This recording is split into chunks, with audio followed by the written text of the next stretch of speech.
All right. Hello, everybody. Welcome to Radio Dare. Take you. You have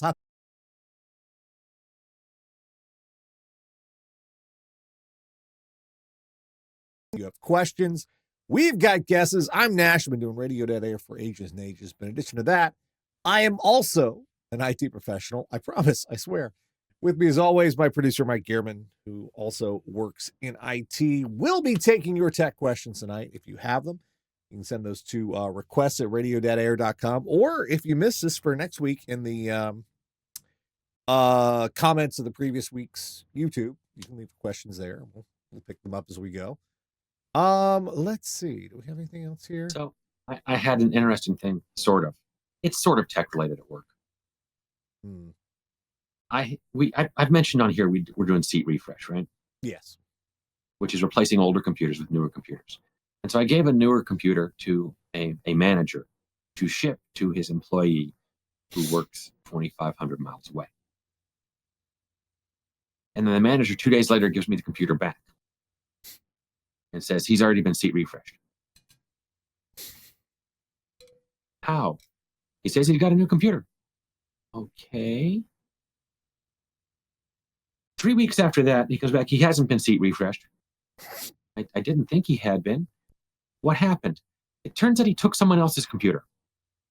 Well, that technically that counts, I guess. And now that person wants their computer for their seat refresh, and your guy needs his computer, right?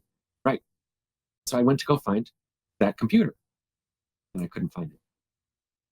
Because what had happened is, like a great big smart person, I had loaned it out to someone else and then forgot to log that I had loaned it out or who I had loaned it out to.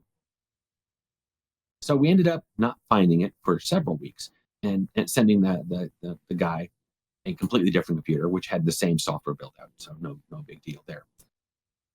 And then Thursday this week, the missing laptop walked back into my cube.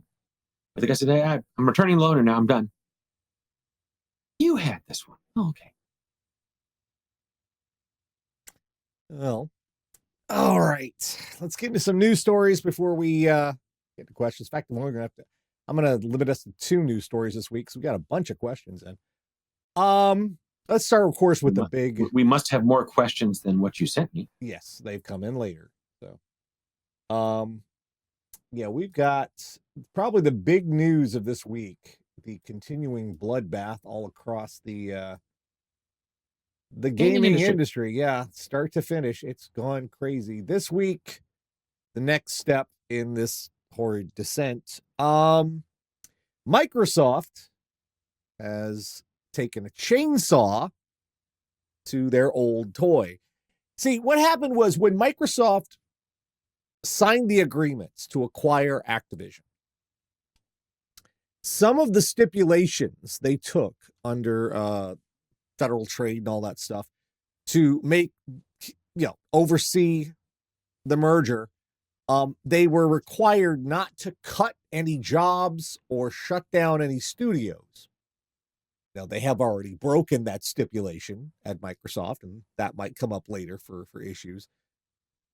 But also, since they can't go at Activision anymore, what they've done is they've turned their direction to the old toy they just picked, and they have decided to take a chainsaw to it. So let me correct something you said earlier. You said they couldn't close anything. They couldn't close anything down at Activision. Yeah, right.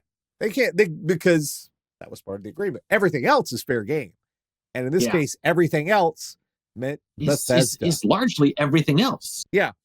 So Redfall, Hi-Fi Rush, Evil Within from Tango Gameworks. The mobile Doom game is shut down.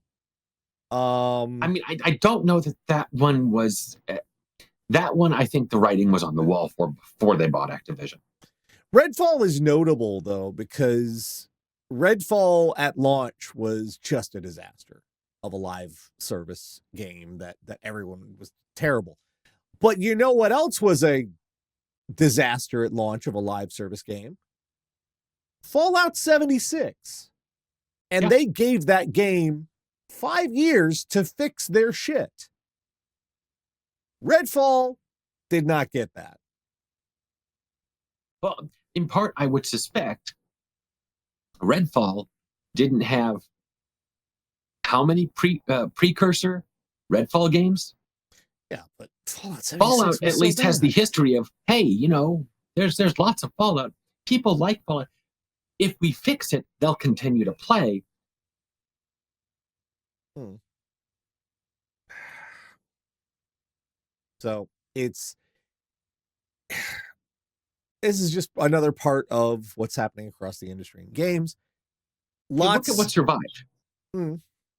I scroll down the article. Yeah. There's a company making a Blade game, Right. Marvel's Blade, that survived, probably because Disney said, hey, no, we paid you to make this game.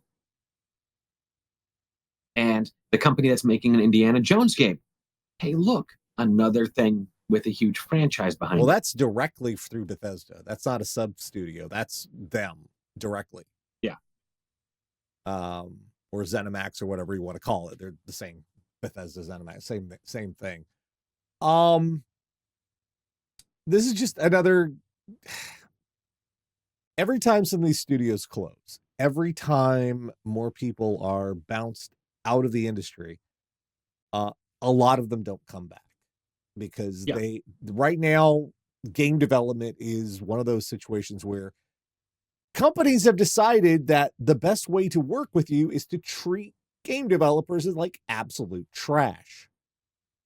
And that's historically been the case, though. I mean, that's been the case for at least as long as since I moved to California. Well, I knew a number of people working in the game industry out here who were treated like trash. Well, it's gotten to the point that the folks have now decided we're actually going to do a union and make a serious push of it. That's how bad it's gotten. Yeah. It's one of the things we're losing. If you could make better money with better conditions, just not working in the game industry, but using your skills, lots of people are taking that option. And with them goes a lot of institutional knowledge of how to make a good game. What's being or Redfall. Hi-Fi Rush was a critical darling. Just came out of nowhere. Everybody's like, this is a freaking amazing game. And it got a big following. And in return for doing that, their studio has been shut down. Yeah. They actually took. I see that's the one I can't understand, because that was the one, you're looking at something there where you can go, you know what? In another year, we could make a sequel to this that would sell like gangbusters, but they're going, no. But right now, it's easier to shut them down because they've just completed a title, which means they've laid off a ton of developers already, which is how these cycles work. Yeah. They don't keep employees. They just keep them long enough for one project, then lay them all off and try to bring new ones in. Well, they've just done a layoff cycle. So it's easier to just close that studio down, no matter what they just developed. It's easier just to shut them down, which is stupid as all hell. That's some of these impulses. I suppose what they'll do is they'll say, oh, if we want to make a sequel to Hi-Fi Rush, we own all that stuff. We'll just farm it out to one of our other in-house studios.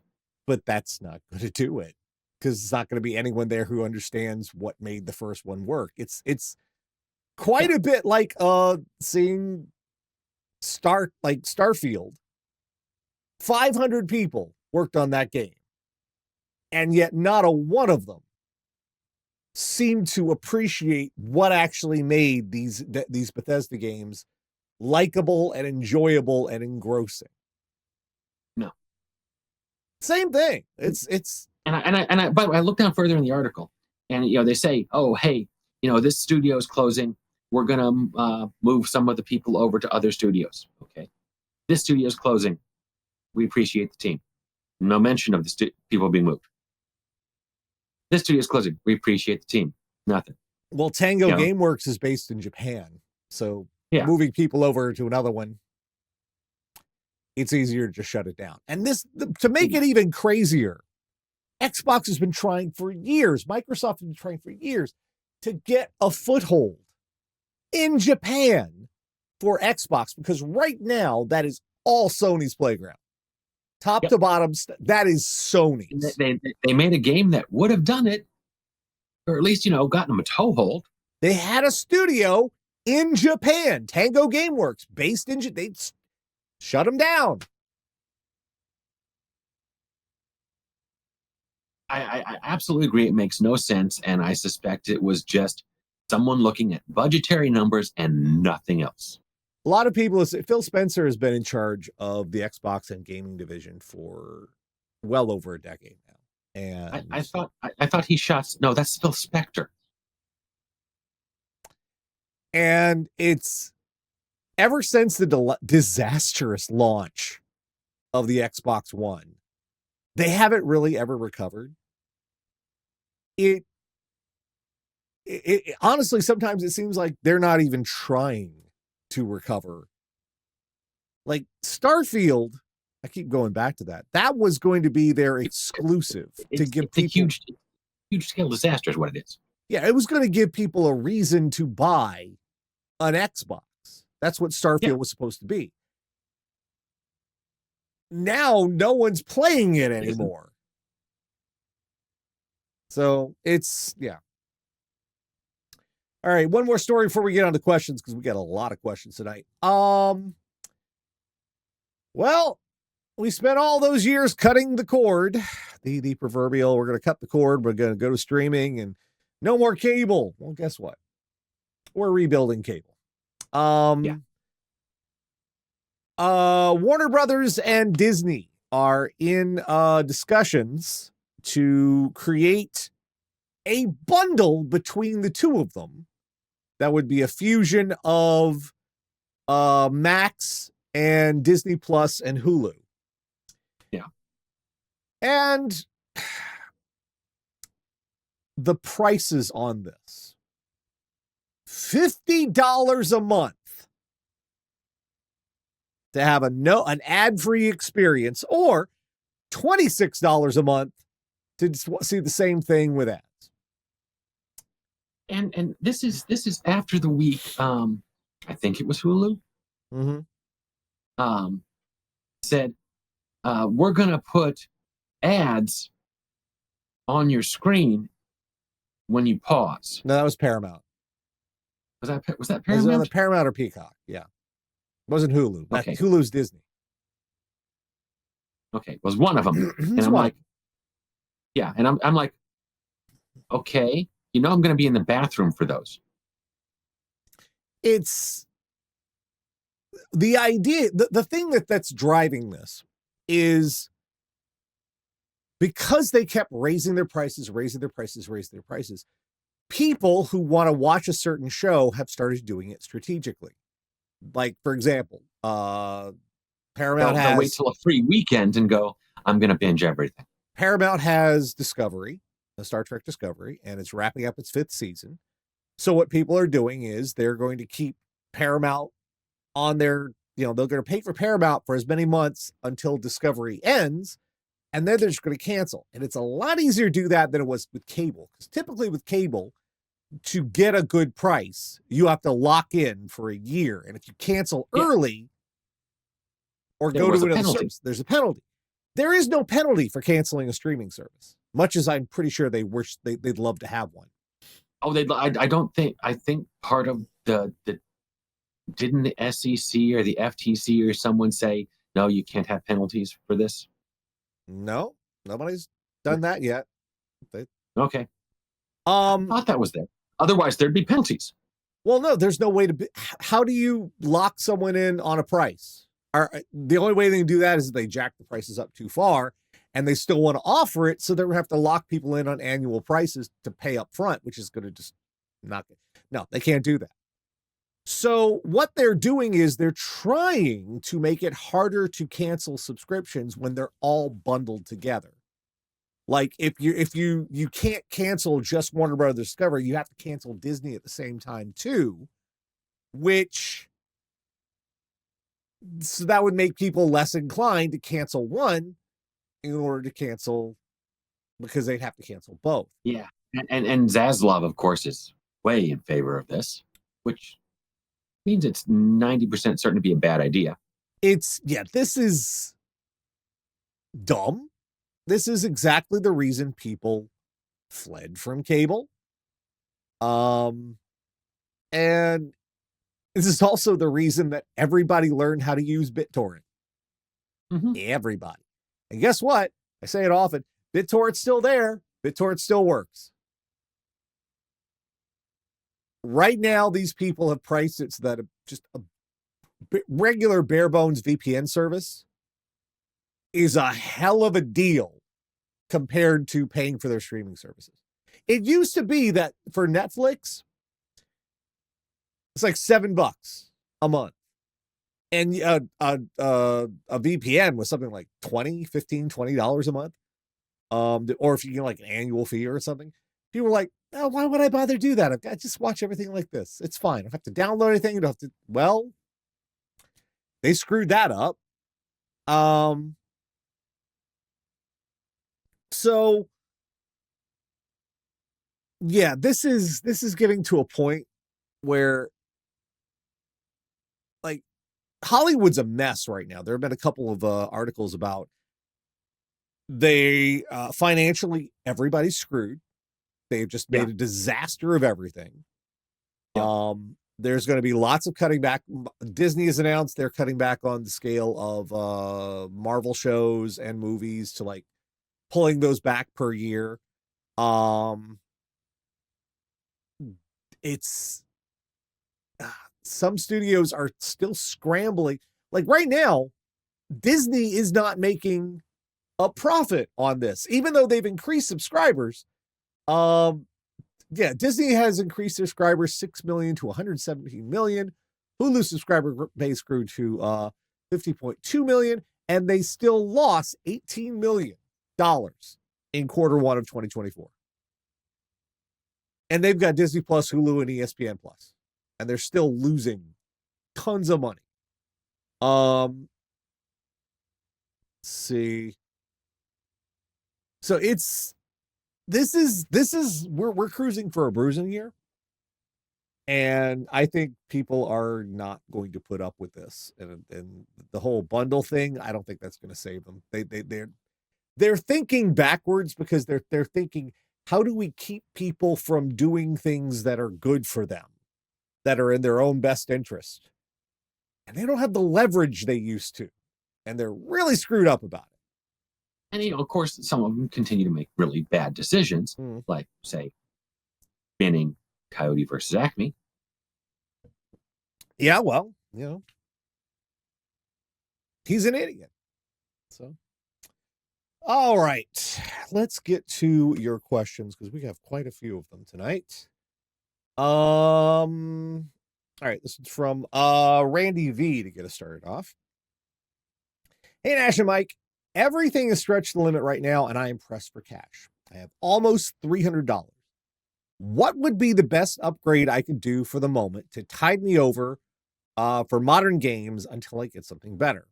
Current specs, Ryzen 2600, okay, MSI B350 Gaming Plus, R9 580X, 16 gig DDR4 3000. I think it's Corsair Vengeance. It's not bad. 2 terabyte Seagate hard drive, 650 watt power supply. Again, I think it's Corsair. I can't see it right now. Thank you, Randy V. Okay, so the first thing I would say is don't touch the power supply because it's not actually going to improve your gaming at all. We'd only replace it if what we put in there needed a bigger power supply. Well, you've got two main problems with this system. Video card? Video card's one, and the hard drive's the other. Now the best thing you've got going right now is that MSI B350 for a motherboard, because while it doesn't have stuff like PCIe 4.0, it is still able to be upgraded and handle a Ryzen 5000 series CPU eventually. So it'll keep you going for a while if you can throw a little bit more money into it as time goes by. So I think the main roadblock is the video card. It's hard for me to say video card because also, I mean, running a spinning hard drive, that still as a main drive for OS, for everything. But for modern gaming, I feel okay. I think we agree, if we could somehow fit a better video card, significantly better video card, and even a small SSD in there for 300, it would be a win. I'm not sure we can. Well, video card. So the first problem I'd say is the motherboard is limited to PCIe 3. So while we could fit a PCIe 4 video card in there, you're not going to see the performance that you would, because hey, it's going to be limited to PCIe 3. Well, I mean, all right, for one thing, you can get a 512 gigabyte SSD for 35, 40 bucks right now. Okay. Which would, but that would help out a lot. That would make a major difference. Let me check that motherboard real quick, though. I want to see what M.2 slots, if any, it has. It has one. I looked. Okay. So pretty much you keep the drive for data and have a boot drive, an M.2. Really, an M.2 boot drive. If you're running a system on regular old spinning hard drives, you just shouldn't these days. It's a significant amount of, it's not very good. Another thing you really need to consider if you're juggling this much difficulty with money is used video card. That's the way to shave off a couple of bucks, because right now I'm looking at the 6600 XT. There's a certified refurbished 6600 XT on eBay right now from MSI for $220. There's also another one here for I'm just gonna say there's also 6600 XT. Is that 8 gigabyte? Yeah. On Newegg for $229. $229, yeah. There's a couple others. There's a 6600 non-XT for $160 or best offer. Used, the 6600 XT is a pretty, it'll be a big jump over the RX 580. That's for definite, or the RX R9 580. It'll be a big jump over that, because that's at least what, 6 years old now. So yeah, get the RX 6600 you will notice an appreciable difference. It will have it's 168% better. So yeah, it'll have FSR options, so you'll have image scaling options, which at 1080p is not even a big deal, but it does help. Every little bit kind of helps. Otherwise, yeah, that motherboard is not the greatest. The B350, it's not great, but it's definitely better than nothing, and it definitely has a little bit of an upgrade path. Yeah, and it has, I would say it easily has a year or two of life left in it, especially after, your money problems loosen up a little bit. You upgrade the processor on it. Yeah, you might have an okay little computer there. Yeah, I mean, 58, I mean, with PCIe 4.0, that is a sticking point. But if you could drop, say 3.0. Well, yeah, without 3.0, without 4.0 support, that's a sticking point. You could drop a 5600 X3D if you can get a hold of one, or 5700 X3D in there. That's about a $250. So that's later. But that would be a major CPU boost and a gaming boost. Stuff to worry about later. But right now, a 512 gigabyte M.2. It's not the biggest drive, but it will make a major You'll impact. easily fit your OS, and you may, depending on how many different games you're going through, you may end up uninstalling and installing games to make it, to free up space for the next game. We've all done that. Some games you could still run off a regular hard drive. Something like Stardew Valley, you can run off a regular hard drive, or something like, depending on the type of game. But some games really benefit from that SSD, and it will make a supreme difference in just how the game feels. All right, so that's our recommendations there. The rest of your system's pretty solid. The B360s, the Ryzen 2600's a little older, but it's still a solid CPU. 6 core, 12 thread, still fairly solid. The 16 gigs of DDR4 is about a standard right now, so that's not going to hurt anything. But yeah, I would say the video card and an M.2 drive, and see what you can stretch there. The 6600 XT is a nice card at the price point it is right now. There's better, but you're definitely on the worse end of things. So, all right. Hi, Nash and Mike and Cats. A long while back, my father-in-law did us a big favor and wired our house up with Cat 6 cable for every room. It all leads back to a junction in the closet where I can just connect all the Ethernet cables to a router, and all of our devices get a hardline connection.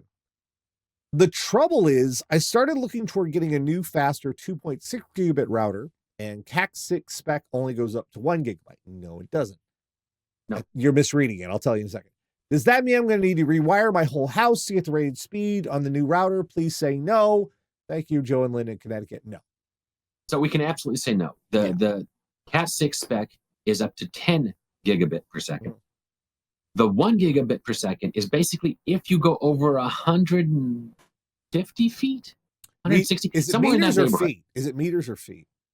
It's feet. Feet. Okay. What there? Which, if the cabinet is centrally located in your house, odds are good that you're not. Yeah, what's going on here is you've probably seen different cable specifications or heard of them over the year. There's Cat 5, there's Cat 5A, there's Cat 6, there's Cat. It stands for category.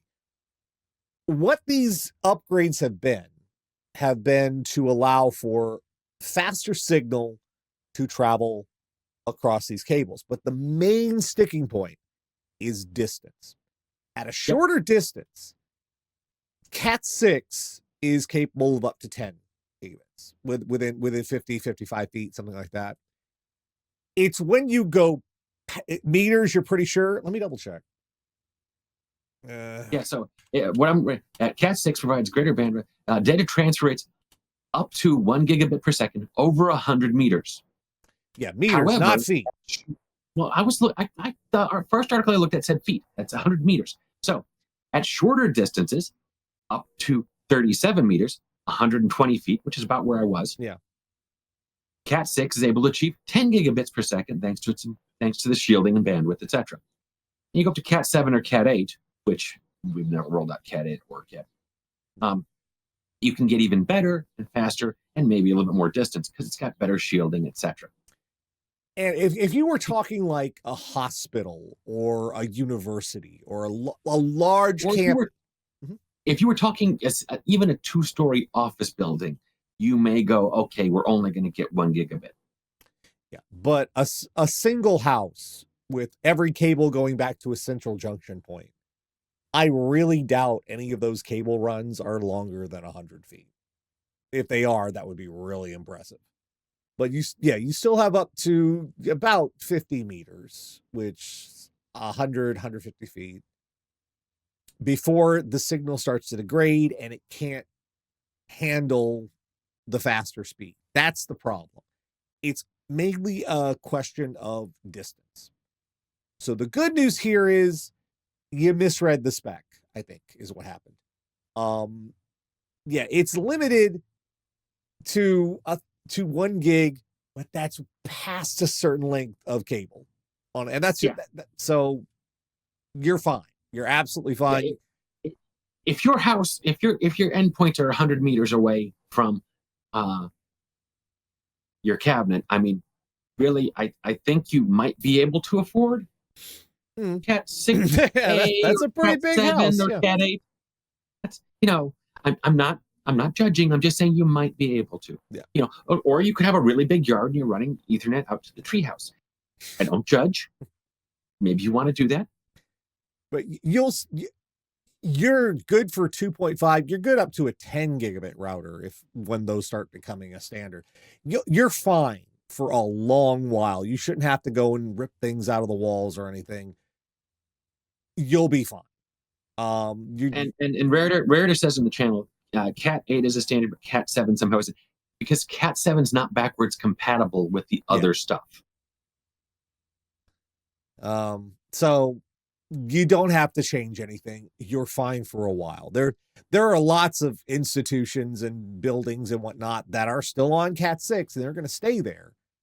Oh yeah, they're gonna stay there until someone says, "Hey," someone in senior management says, "My internet's really slow," and IT tells them that's because we've had the rewire proposal on your desk for the last 5 years.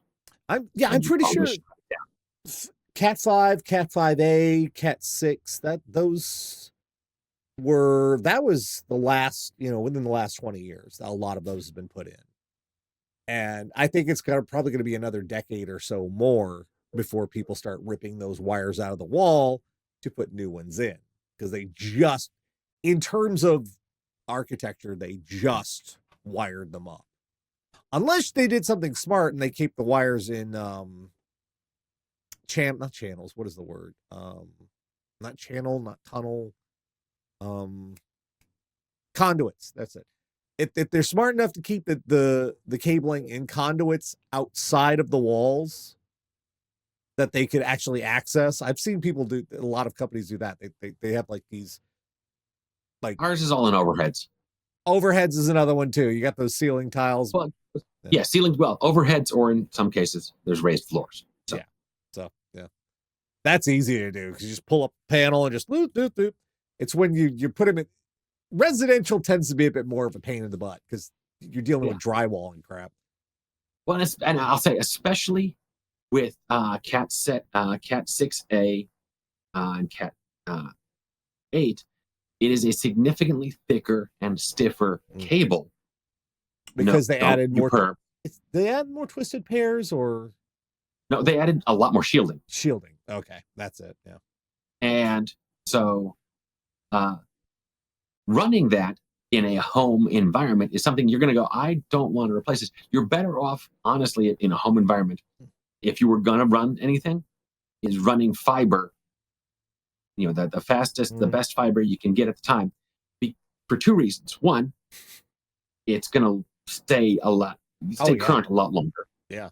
And two, fiber is thin enough that if you go, oh, it's 10 years later, we need to replace this with the new super fiber, it should be really easy to run without hardly any work at all. All right, but 10 years from now, we're going to be coming back to this and going, yeah, Mike was wrong about super fiber. It's a pain in the butt to run. But bottom line, Joe, Linda, you're fine. Your dad, your father-in-law did you a solid. The house is fine. Don't worry about it. You're good. This one's from Terry. He says, hi guys, do you have any advice for building a portable system like ITX or MATX size motherboards? I'm looking for a gaming/editing rig I can bring on the road to conventions with me, but I also know size is a concern. Anything else I should know? Okay. So my first question here would be why is not a really high-end laptop your solution? You might spend just as much money on something that you'd be taking around. That is something to consider. However, well, it honestly does depend.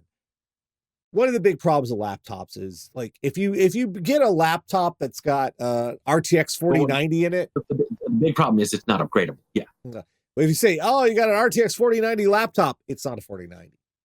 That's actually it's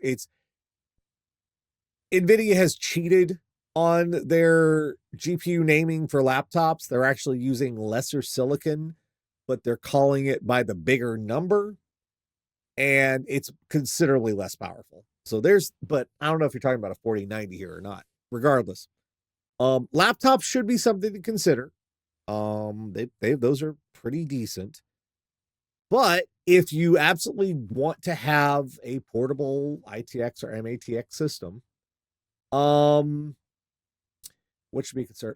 One thing I would look into is there are several right now ITX and MATX cases that are all mesh.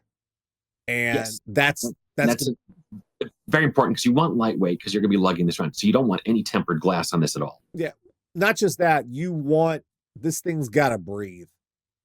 Part of the trouble with these small cases is they're stuffing everything into them to the point where trying to get air in and air out is crucial. So having an all mesh case really helps with that. That it's like the next best thing to running it is open air. Yeah. Now it might have a plexiglass front. That's fine. Plexiglass is really light.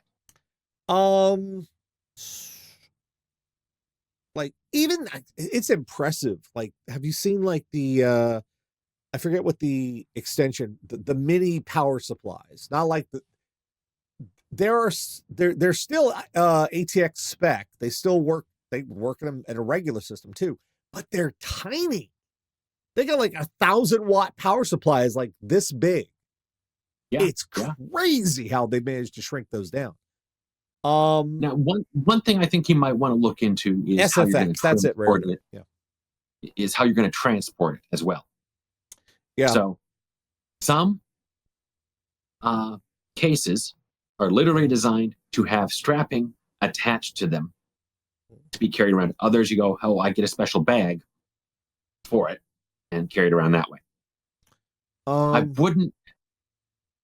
I'm just going to say this is my opinion. Yours may vary. I wouldn't want to fly with a computer like this. I don't think you'd be able to put it in checked luggage. See, I don't think you'd want to put it in checked luggage, and I'm not sure you could fit it in carry-on. Maybe in carry-on, but it'd be like your only carry-on. Because I could see that fitting in like a regular bag that would go into an overhead bin, but that'd probably be the only thing in the bag. It's power's not a concern. You can get an SFX power supply, you get whatever sort of power level you want. But I would recommend not going super crazy with the power level on this thing. Simply because that's a lot of heat it's going to be dumping out. You're going to have to be able to compensate for it. One of the problems is CPUs are designed now to run up to a power limit and get to a certain temperature and just stay there as much as they can manage.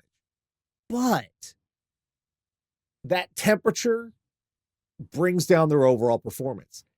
It could be argued a badly ventilated high-end processor could perform worse than a lower power, less expensive unit.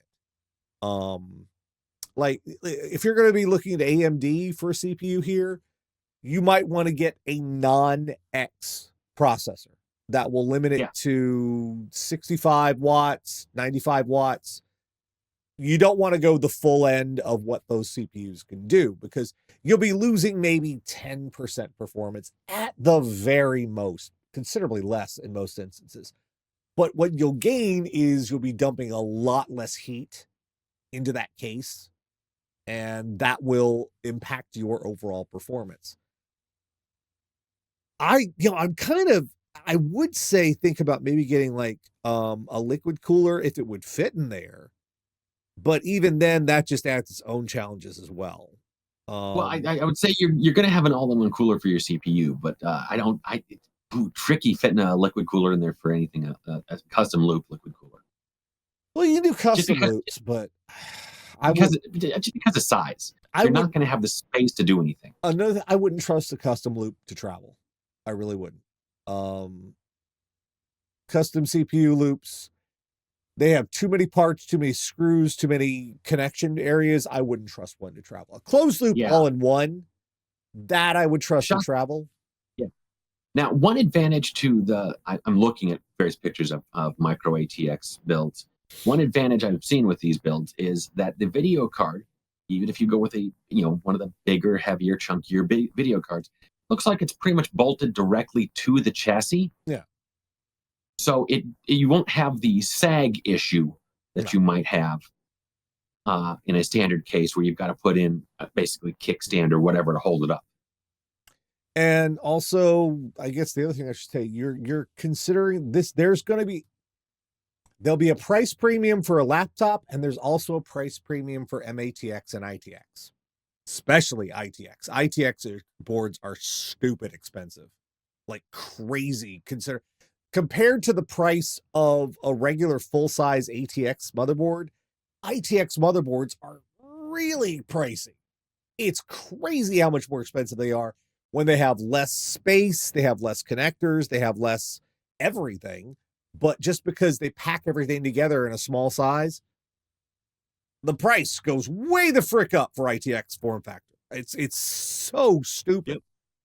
So you'll have to consider that's going to have to go and figure into what you're planning on doing it as well, because there's going to be a price premium on everything. For MATX is a little bit of one, ITX is a lot of one. So figure that into what you're doing as well. But no, you know what, Mike? I think you may be, before you think, price it out. Price out how much you're going to have to dump into this compared to how much you would have to put into a laptop that would probably get pretty close to this performance. I think the laptop might end up being a better deal, honestly. Even if it doesn't hit the same heights, it'll be a lot less trouble. You won't have to build it yourself. You'll have a warranty on it, and you can get it through flying on a plane a whole lot easier. So something to think about. All right, we got a couple more questions that came in. Let's see here. Okay. I was talking to Zenith earlier about getting an external hard drive. So we talked earlier about external hard drives, and I'm going to use a suggestion for sure, but I had a twofold question related to that. I'm not tech savvy so much as I know how to use software. Last time I was into tech was ages ago. One, when it comes to external hard drive storage, what's the base looking like for 2025? I'm going with 8 terabytes as you suggested, but I wonder if it will keep doubling like it has. When I first got my Western Digital book, it was 1 terabyte at first, then 2 terabyte was the standard. Then I went away and we have far more storage. Well, that really depends. Hard drives have been getting bigger. Old spinning hard drives have been getting bigger and bigger and bigger.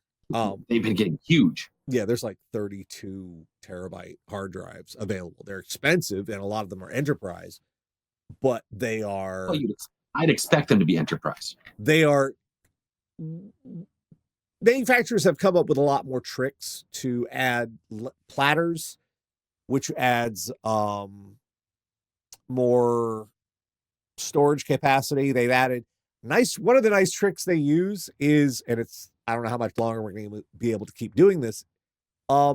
They seal the hard drive in a vacuum and they inject it with helium. And that makes the internals lighter so that it's easier on the mechanism, so it can actually work more efficiently and better. And they can add more stuff to it. It's a crazy little shortcut, and we are running out of helium, but that's one of the tricks they've had to it. Conversely, SSDs have been getting, for a while, the SSD prices were way down. You can get an 8 terabyte SSD for a SATA one, not an M.2, 2, but a SATA one, for around $350 for a while there. Yeah. And then all the NAND flash manufacturers said, we don't like that. We want to make more money. And the prices have all started coming way back up. And now an 8 terabyte hard drive is somewhere around $600. So it's for a home user, like right now you can get a 16 terabyte drive as a home user, but it's expensive. And in my opinion, it gets to be a little bit of diminishing returns, mainly because if you store that much on a single drive, you're asking for trouble. Indeed. It's easier to, like, I try to do regular backups on my system, but it's easier to lose one 8 terabyte drive out of 2 than one 16 terabyte drive and lose both. Especially considering these are mechanical drives. Mechanical drives will eventually fail. It's just a matter of how they work.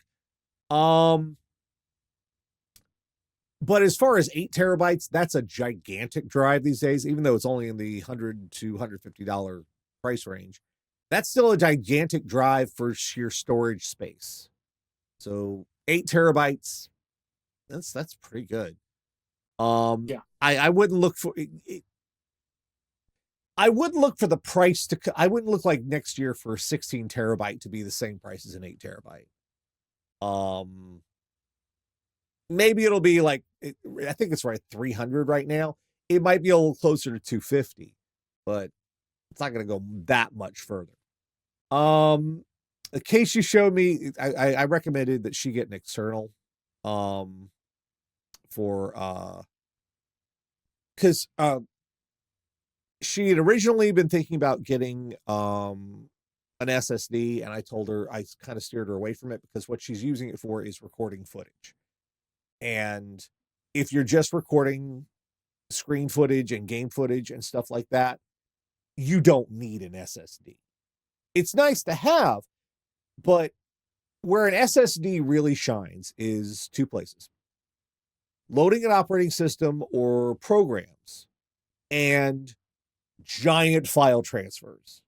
If you're moving like 8 terabytes of data all at once, an SSD comes in really handy.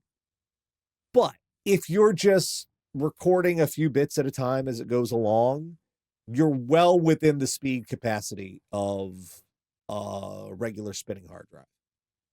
I record this show. I've been wanting to get like a big SSD, but that's way out of my price range right now. I record what I'm doing right now. I record this. I record Monday's What the Fuck's Wrong with You and all that.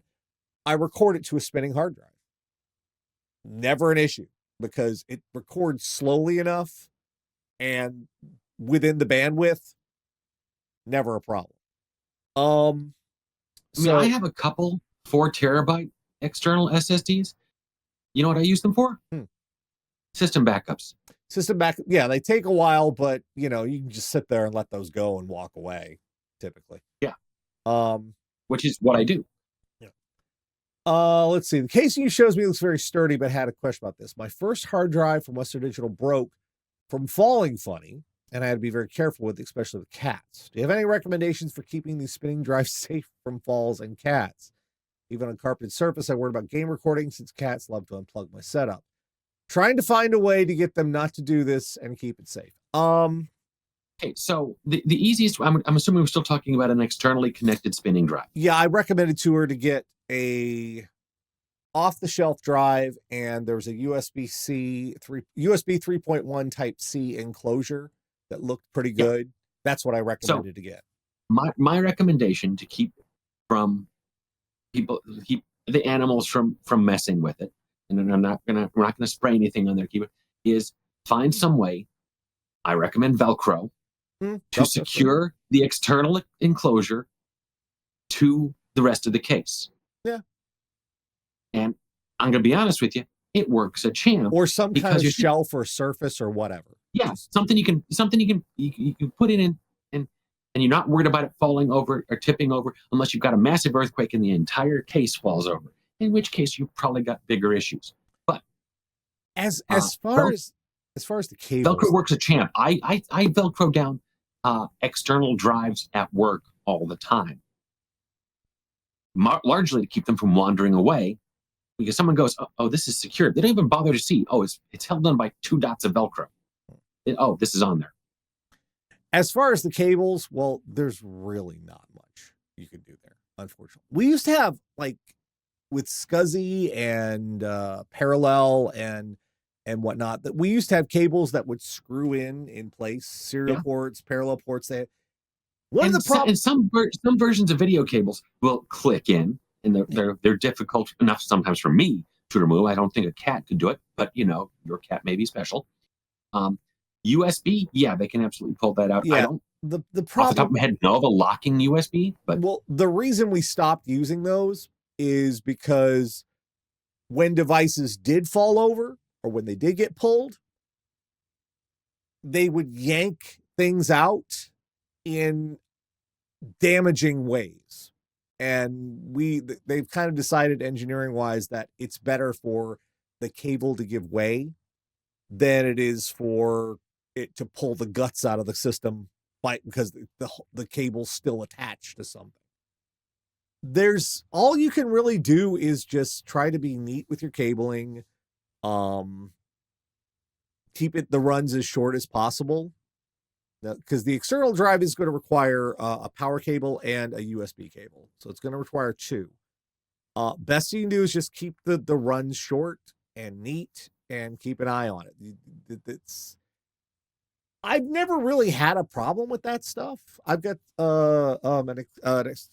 Nash, do I need to remind you of the time that Brady interrupted a firmware update on your camera? Yeah, but that was an unusual circumstance. I've got a USB-C hard drive enclosure on a shelf over there.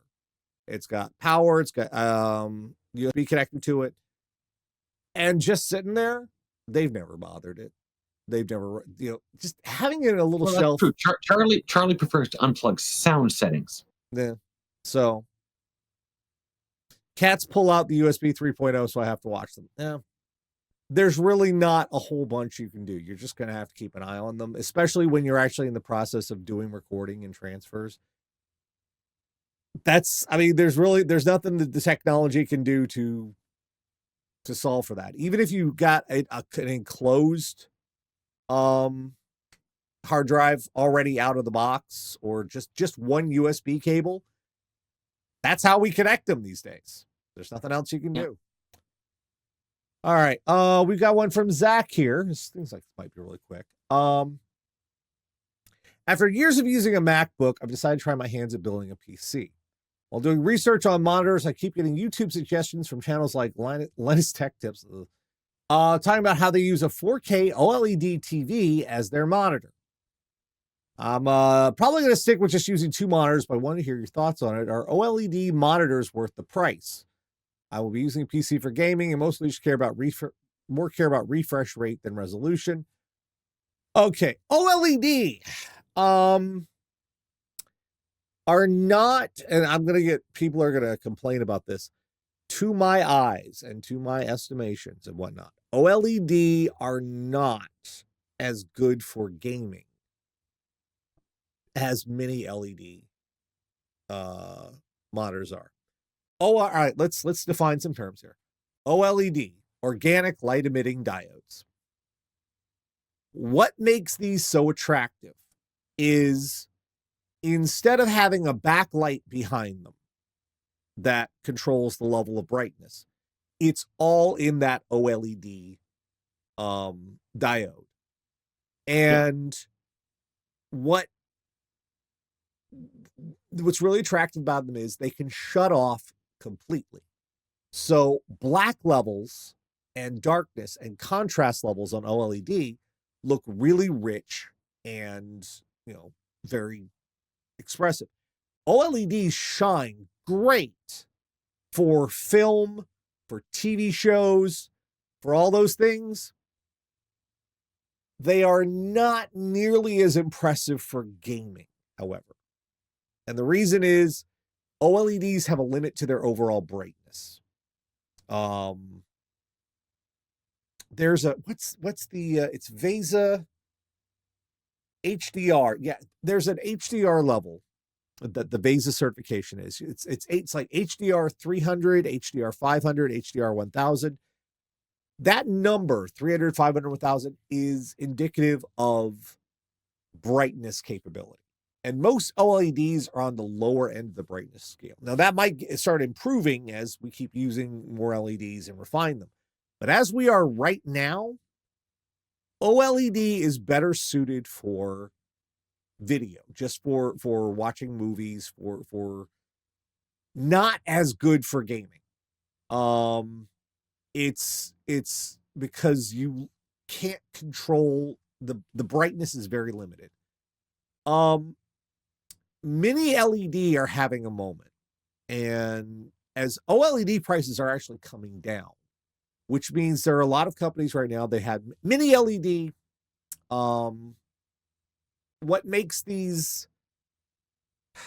they actually have a row, like a panel of tiny LEDs behind the screen. So instead of one overall backlight, there are zones controlling the brightness. Think of it as OLED light. It's not as doesn't have quite the same contrast level as OLED, but instead of having a uniform backlight, the individual tiny backlight LEDs give it more of a range of controlling the darkness. But on a positive side, they are much brighter than OLED monitors. And they're also much cheaper than comparable OLED monitors because they're not using the light emitting diodes. They're using regular LEDs behind the screen to control the overall brightness. They're just using a ton of them. Also, mini LEDs being cheaper, you can get a higher refresh rate for a more affordable price on a mini LED than you can for OLED. Now, you could just get Chris saying just get an IPS. Well, IPS, yeah, but there is that mini LED is a nice stepping point between the two. And it's better for gaming, and I guess in some ways overall, because it can do some pretty impressive HDR, and it can dim very well because it has all those zones of lighting instead of a regular monitor we've had up till now, IPS monitor or in plane switching monitor, or is it TNR or whichever, I forget which the other type of monitor, which is not as good. They had I don't remember these specs unless I'm actually buying a monitor. Previously, they had just one big solid backlight. It used to be fluorescent, then it became an LED backlight, but it was one big light, and that would TNVA, those monitors. It was one big backlight because it was overall brightness. You couldn't really get depth of blacks and darkness and contrast. By using all those tiny LEDs and be able to switch them off individually to get different zones of brightness instead of one big thing, you get a bit more control over your overall darkness and contrast levels, but not to the point to the like individual LED that OLED has. It's just how much do you want to spend? OLEDs are still super pricey compared to a mini LED monitor. One I would recommend a brand to look at. They're kind of, you're going to find a lot of the time that there are companies that will build monitors for other companies. They're OEM manufacturers, original, and what's it? OEM, what does that OEM stand for? Original equipment manufacturer. That's it. They make, like Dell will say, hey, we need you to make a bunch of monitors and slap the Dell logo on it for us. And they'll go, okay. But then at the same time, they'll release their own version of those exact same monitors with their own name on it. A brand to look at that's pretty decent is called Innocen, INNOCN.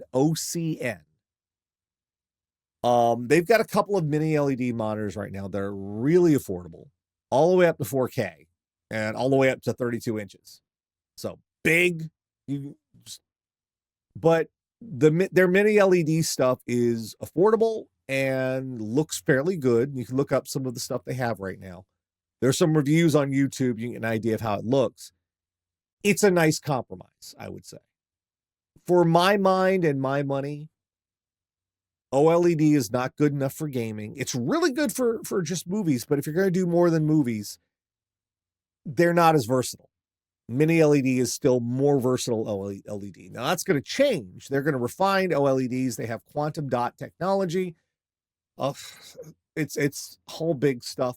They're going to refine it. It's going to get better as time goes on, but we're not there. We're like 2 or 3 years away from getting better, and you need a monitor now. So for my mini LED is a nice compromise. So, all right, let's see. Someone else said, I think Raritor said they sent in one. Let me look. Okay. A Masha Mike and Endless Caddis. Nash mentioned he does regular backup stuff, including shows, files, and such. How exactly is that done in your case? Script, drag and drop, copy paste, particular piece of software. How about Mike? Do you do backups of your stuff, and how? I use I use Windows Backup. You use Windows Backup. I use something called Acronis True Backup, or was it? Let me look it up. And I've used Acronis before. Acronis True Image, yeah. I don't use the standard Windows 10 backup because I don't like what it does. I use the older Windows backup that says, hey, I'm making a full image of your computer and putting it on a hard drive. That way, something goes wrong, I can restore from where I was when I made that backup. Not just, oh, well, we got your data. You've still got to reinstall all your apps. The reason I use Acronis is because it has something called an incremental backup. I don't know if Windows does that. Acronis does this thing where it will make a base backup of everything, right? And then say you change a few things, like the next month you haven't like done a whole new 12 terabytes of data, but you've changed some of it. Well, what Acronis will do is it will make an incremental backup that logs those changes and addends. It's an addendum to the main backup. Yeah, and it just adds those files along. It's an incremental. And so instead, it's more efficient that way. You don't have to do a complete backup every single time, but it's way faster. It's faster, yeah. Now, the disadvantage to that is that if you have to do a system restore, you've got to start at a certain restore point, and maybe depending, because I remember this was a question on one of my various exams. I don't remember exactly what the terminology is, but there's two types of incrementals. You've made a full backup, you've made this incremental, this incremental, this incremental. Now, one type of incremental there is when you restore, you have to restore the full backup, then the incremental in order. And the other type of incremental is you restore the full backup and the latest incremental. Because they're cumulative. Each one is cumulative until you do the next full backup. And whatever software you're using will have that setting in there somewhere. And like I say, I forget the exact terms. Yeah, Macrium. Macrium. People are mentioning Macrium Reflect as software in there. It was free. It's not free anymore. Acronis is actually they've changed it from True Image to Cyber something. Let's see what they call their shit now. Well, he's looking at what I use is the backup and restore Windows 7, which will probably go away when I make this system Windows 11, but it lets me do a full system image trivially, which if you just type in Windows backup from the start menu, is just going to go, no, well, we're just going to back up what we think you should back up. Yeah, it's Acronis Cyber Protect now. It's the same thing as True Image used to be, but they add some other crap to it. They're dropping AI powered integration. I'll use the freaking buzzwords. The version I'm using was one of the last ones where you could just buy a perpetual license. I think it was the 2019 True Image 2019.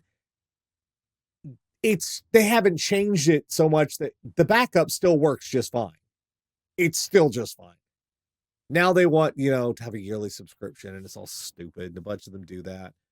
But yeah, you can use just what's built into Windows if you want. I just like Acronis because it has its own individual emergency restore disk flash drive that you can get. Which may have some utilities on there to help you restore a lot more efficiently. Yeah. The disadvantage to the Windows 7 backup, the one that I use off the control panel, is that if your hardware changes, you may not be able to restore unless you are someone like me or Nash who knows how to go, I'm going to get past this and tell it, here's the drivers, here's the new drivers for what you're looking at. Just continue to restore on this space. Unfortunately, one of the other disadvantages, by the way, of Windows, the Windows backup that I use, is if you try to restore on a different size hard drive, it may not let you. You've got to kind of force it. One of the problems right now is all the companies where they used to just sell you a product that did a thing now want a subscription. They want to charge you a yearly fee to use their software, and even if you're not using it yearly. Yeah, it's hard to recommend stuff right now because they all keep switching to this crap, and It's quite frustrating. I would, if you can, look for one of the backup softwares that give you the option for a full license. Acronis doesn't do that anymore. Get a full license you can buy at once instead of per year, because now it's like $50 for a whole year. And I used to just spend, you could spend $50 and get a license forever. So it's frustrating. But yeah, there are different ways of doing it. I like having, let me see what other backup software incremental. Is there anything I recognize right here that I can recommend? Let's see. Decorator are some listings here. Let me have a look. Paragon backup and recovery. Yeah, it's not a bad one. The easiest to do backup. That's another nice one. One of the things is you get some, you lose a few features on some of the nicer things you can do with it, but for basic backup stuff, you don't really need the fancy crap. Yeah, Paragon, of the ones that are still available that have free options, Paragon is probably the best of a bad lot. So all right, let's see. That's gonna do it. Wow, long time tonight. Hold on. Oh, excuse me. My bad. All right. That's gonna wrap it up for me and Mike tonight. We'll be back next week, Saturday, 9 p.m. Eastern. If you have tech questions for me and Mike, you can send those to, as always, request at radiodeadair.com or put them in the YouTube comments, and we will bang into the microphone from there. Yeah. Until next time, for Mike and myself, we'll see you next Saturday. Good night, everybody.